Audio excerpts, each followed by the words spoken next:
Good afternoon, Anthony, it's Tuesday. So last week I talked about demography and terrorism and how people without power feel compelled by factors beyond their own control to join these groups. You responded with your thoughts about all of that and a cool acronym for the word power. So in keeping with our power theme, I think I'll share with you a story. I flipped off a third grader.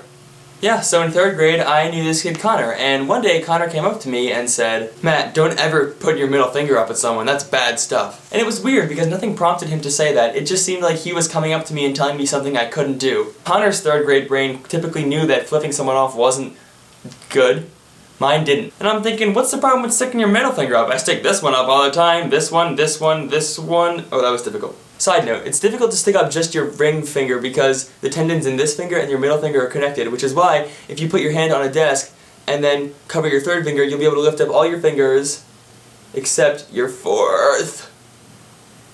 So anyway, lifting just my middle finger didn't sound like a big deal to me, and when you told third grade me that I couldn't do something, I was gonna do it. So the next time I saw him, he was taking a drink at the fountain, and I said, "Hey Connor." "Yeah?" I flipped him off. So he's freaking out looking at me. I don't know what I did wrong, I just raised my middle finger harmlessly. And he goes away and I'm thinking, okay, that just happened. But then later, I think it was the assistant principal, comes back to me and she goes, "Did you raise your middle finger to that boy?" The assistant principal sounded like I did a really bad thing, and even though I didn't think I did, I wasn't entirely sure what I had done. So I was really nervous and panicked and I said, "No, I didn't do it." And then the teacher looks at me and goes, "Oh, sorry," and walks away. And I was thinking, wow, okay, that was strange. Then I saw the assistant principal go up to this other kid named Matt and talk to him about it.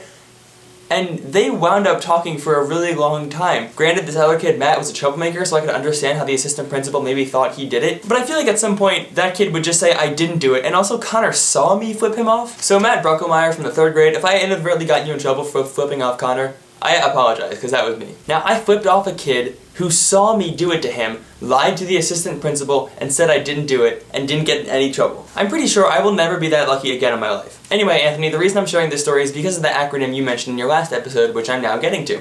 Power.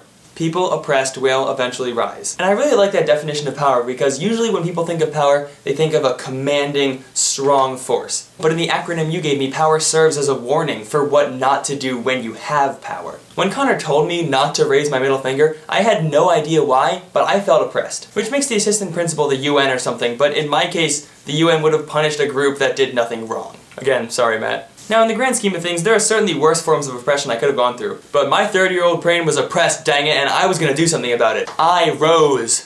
More specifically, this finger rose. Also, there's a funny entry about power from a blogger I really enjoy, Hyperbole&a-half, link in the description. Anyway, that's about all I have to say about power. I flipped off a third grader. I'll see you on Friday, Anthony.